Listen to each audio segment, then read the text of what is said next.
Buongiorno a tutti amici di mattoscacco.com e ben ritrovati nel momento della settimana che più amate in assoluto, forse credo, chissà. Si parla della sfida mitica che c'è stata nel 2013, che poi ha visto ovviamente Carlsen vincere, è diventato campione del mondo, ma non sappiamo bene come sono andate tutte le partite. Per ora abbiamo visto le prime tre partite, possiamo vedere qui in sovraimpressione il risultato parziale, siamo a un punteggio di 1,5 e 1,5. Tieni conto che una vittoria ti dà un punto, una sconfitta a 0 e un pareggio ti dà 0,5, quindi avendo fatto tre patte siamo a 1,5 a testa. Andiamo a vedere se in questa quarta partita qualcosa si smuoverà. Come al solito c'è la tensione che è assolutamente palpabile, e guarda Carlsen quando entra come saluta a malapena l'avversario, neanche un sorriso, sì, no, stretta di mano, non lo guarda neanche negli occhi fra poco. È interessante, questi sono tutti aspetti psicologici del gioco degli scacchi che a me fanno veramente impazzire. Al lato dei bianchi ovviamente c'è Anand e ai neri Carlsen. Vediamo com'è andata questa partita.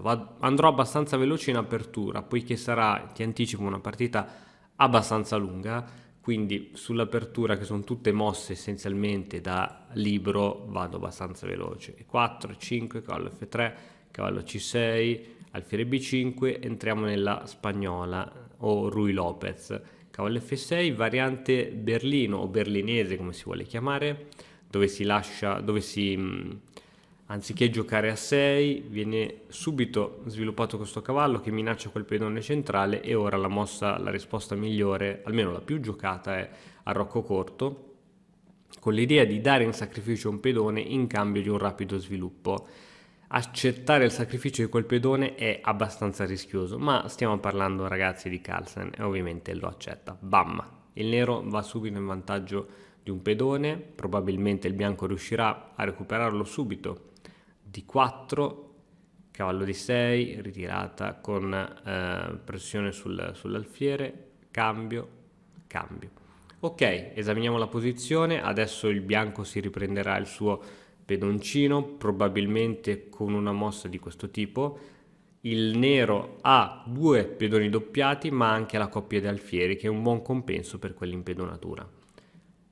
Il bianco cattura, cavallo F5, e adesso ovviamente le donne si guardano ed è proprio così che va la partita, cambio. Ok, già qui ci possiamo fermare e fare qualche riflessione. Anand ha un pedone piuttosto avanzato, Carlsen, come ti dicevo, ha la coppia di alfieri che, se riuscirà a posizionarla su diagonali importanti, potrà essere veramente forte. Dal lato di Anand però il re è riuscito ad arroccare, ciò significa che il re è al sicuro in un angolino e la torre invece è pronta per andare al centro, mentre il nero non è riuscito ad arroccare. Di conseguenza questa torre probabilmente farà fatica ad uscire. Immaginiamoci come: dovrà prima spostare l'alfiere da qualche parte, dovrà spostare il re da qualche parte e poi far uscire la torre. Quindi ci vogliono un bel po' di manovre per attivare quella torre. Altre considerazioni da fare, che ci stiamo essenzialmente avviando in un finale, nel senso che quando non ci sono più le donne sulla scacchiera la partita diventa meno ricca di colpi di scena, e quindi un re a centro scacchiera potrebbe far comodo in vista di un finale, e Carlsen ce l'ha il re in centro scacchiera e Anand invece ce l'ha bello al sicuro nell'angolino, che potrebbe essere un pro, che allo stesso tempo potrebbe essere un contro. Andiamo avanti a vedere come va la partita. H3 viene giocata da parte del bianco, alfiere in D7, torre di 1 inchiodando l'alfiere sul re.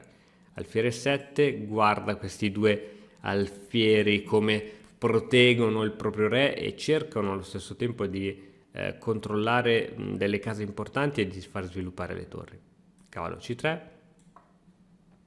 Il cavallo da qui non ha purtroppo grandi vie in D5 né in B5, proprio perché questo pedone C6, che è un pedone che noi diciamo consideriamo debole perché è doppiato, in realtà fa benissimo il suo dovere. Quindi questo cavallo poi, se si dovrà muovere, probabilmente sceglierà altre vie.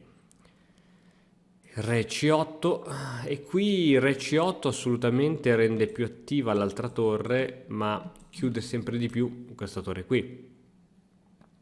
Alfiere G5, proponendo un cambio di pezzi H6, e la posizione si sta semplificando sempre di più. Torre D2, l'idea è molto chiara, è quella di andare a raddoppiare le torri e prendersi il controllo della colonna D. C5, assolutamente mossa corretta. Ora, buchi comunque non ce ne sono, perché questa casa è controllata dall'alfiere e questa casa è controllata bene dal cavallo. In più in futuro si può giocare C6, quindi non c'è nessun problema. Torre in A va in D1. Ora ovviamente si minaccia concretamente la cattura di questo alfiere, che deve andare in E6.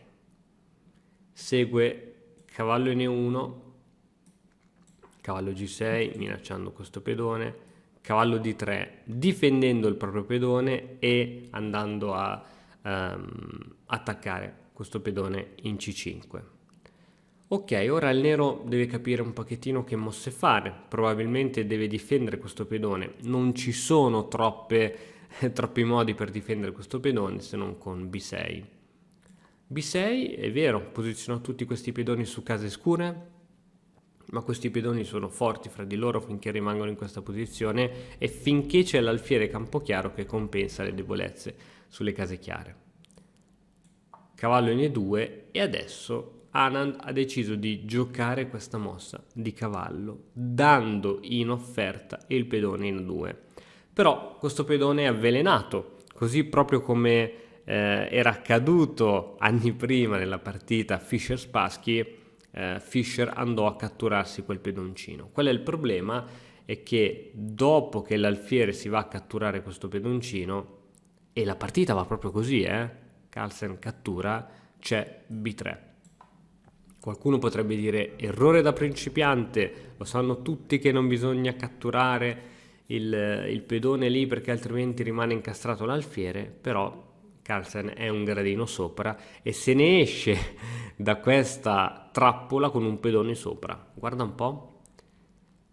C4, minacciando sia il cavallo che di catturare questo pedone e quindi di liberare l'alfiere. Cavallo in C1, minacciando l'alfiere. C per B3, ora l'alfiere è protetto. C per B3, ora si minaccia l'alfiere, ma l'alfiere ora ha una bellissima casa di fuga. Alfiere B1. Prima questa casa non ce l'aveva perché il cavallo ora ha interrotto l'attacco di questa torre e quindi ora l'alfiere si può tranquillamente ritirare in F5, e se facciamo la somma dei pedoni notiamo che il nero è in vantaggio di un pezzo. Fantastico come sempre Carlsen. F4, Re B7, finalmente queste due torri sono in comunicazione. Cavallo C3 e si minaccia l'alfiere che torna ovviamente in F5.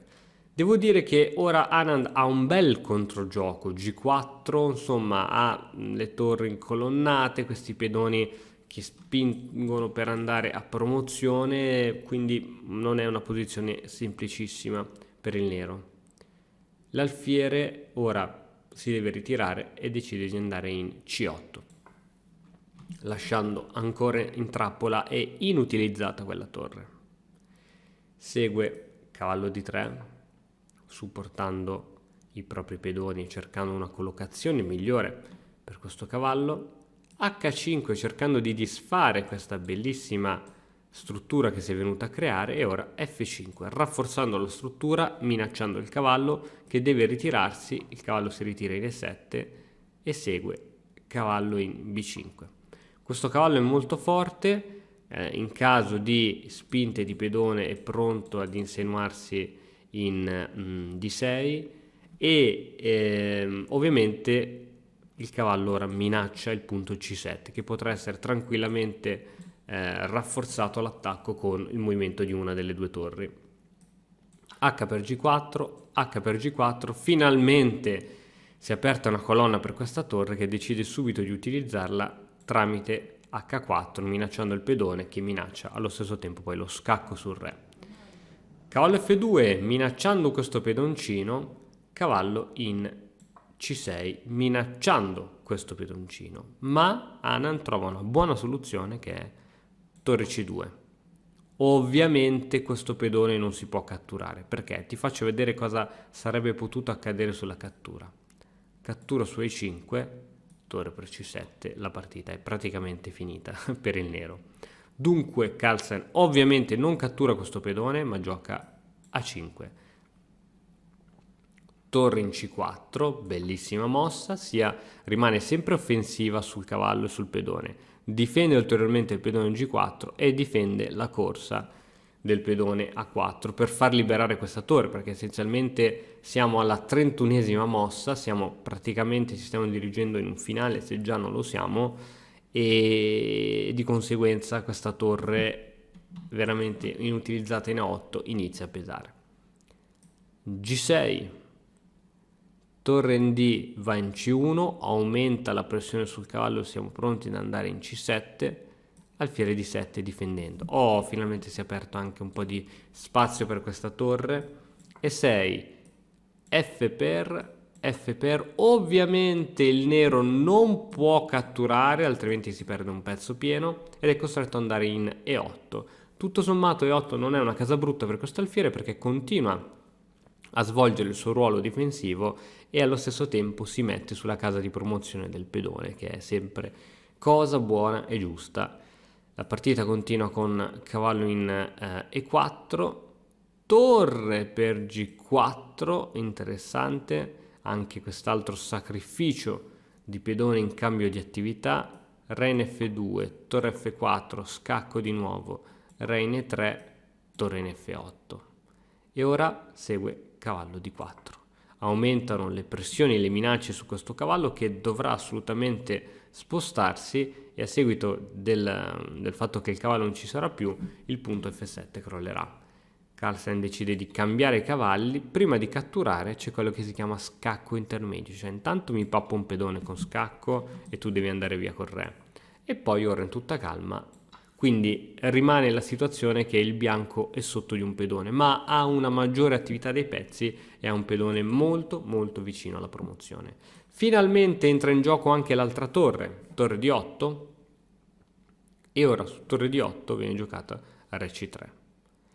Torre in F3, le torri cercano di diventare più attive possibili, re in B2 e adesso torre in E3. Questa torre minaccia sia il cavallo, che finalmente si mette su questa colonna, che è la colonna del pedone passato. Torre in C8, proponendo probabilmente un bellissimo cambio, e viene giocata torre in D va in D3. Poteva il nero catturarsi questa torre? Sarebbe stato abbastanza pericoloso, perché questo pedone, per esempio re B5, questo pedone avrebbe raggiunto la settima traversa, e l'idea è che se tu ora sposti il re per esempio su questa casa della colonna C, si perde la partita, perché c'è il giochetto scacco e la prossima vado a promozione. Tuttavia, se Carlsen avesse giocato poi re C6, questo giochino viene meno, perché c'è questa risorsa dove il re controlla sia questa casa che questa casa, quindi era una possibilità assolutamente. Ma la partita, abbiamo detto, che continua in questo modo: torre in A8, perdendo un attimino di tempo, re B7, cattura di cavallo. Ovviamente non si poteva catturare di pedone, poiché a seguito dello scacco il re rimaneva nei pressi di questa torre e non si poteva poi catturare più questo pezzo. Dunque la mossa corretta è torre per cavallo. Segue E7, questo pedone è sempre più vicino alla promozione, torre G3, cercando di portare ora questo pedone verso la casa di promozione.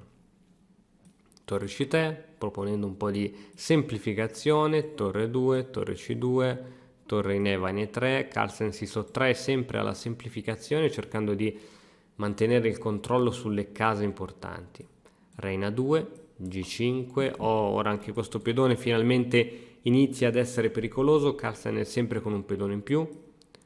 Torre D2, torre in E5, torre D7, scacco, re in C6 minacciando la torre, che ora deve spostarsi oppure deve farsi difendere da qualcuno.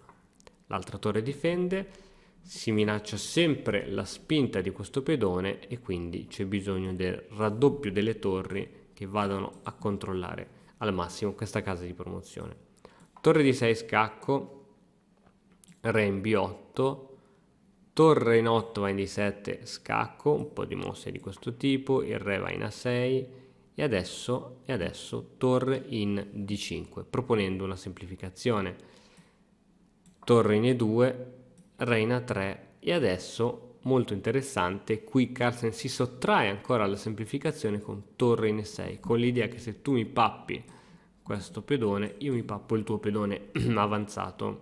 Segue perciò torre D8, G4, ok, le cose iniziano a farsi interessanti, torre G5 minacciando questo pedone. Adesso cambio. Adesso non subito torre G4, ma prima viene giocata torre in A8, scacco, re B7, minaccia anche la torre in A va in G8, tanto prima o poi il bianco riesce a prendersi questo pedone.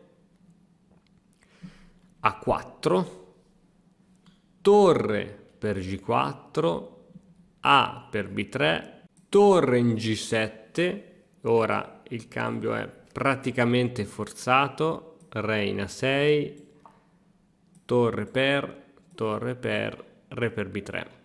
Il nero è con un pedone in più, ma comunque siamo finiti ancora in un'altra posizione praticamente di patta. Carlsen allunga la mano, Anand ovviamente accetta e dunque anche questo quarto incontro finì con una patta. Per tutti coloro che si lamentano del fatto che le partite finiscono sempre in pareggio, vorrei far notare che è come far giocare non so, Maradona contro Pelé. Non è che uno dei due riuscirà sempre a dribblare l'altro o a fare dei tunnel o cose pazzesche. Sono due forti giocatori, sono ai massimi livelli e dunque, essendo entrambi ai massimi livelli, non troviamo mega sacrifici, non troviamo mega tatticismi, proprio perché l'altro giocatore non permette, capito? Non permette che uno dei due faccia questo. È chiaro che se Carlsen giocava contro un gran maestro qualsiasi, la partita sarebbe finita in 30 mosse con mega sacrifici, mega cose che a noi scacchisti fanno impazzire. Ma qui stiamo parlando dei massimi livelli e stanno giocando essenzialmente due computer. Io ti sfido a prendere queste mosse, analizzarle con qualsiasi software. Prima per divertimento ho provato ad analizzarla su chess.com e chess.com dava tutte mosse ottime, non c'era una mossa imprecisa, non c'era, ed è difficile, fidati, ed è difficile in un finale di questo tipo, in un finale di pedoni e torri, è molto semplice sbagliare. Loro però invece sono delle macchine, anche in un finale di questo tipo sono riusciti a giocare molto correttamente. I finali di pedoni e torri sono tra i più difficili in assoluto. All'interno di Pedone Killer, il maestro Luca Albertini ha riservato un intero capitolo sui finali di Torre e Pedone perché sono molto importanti e spesso e volentieri ci si ritrova a giocarli, quindi è importantissimo riuscire a giocarli perfettamente.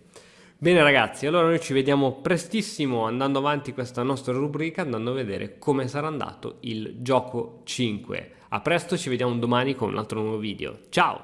E ora per continuare che cosa posso fare? Beh, innanzitutto ti consiglio di iscriverti al nostro canale in modo tale da non perderti le nuove video lezioni. E poi puoi vedere il video che è stato più cliccato in questa settimana.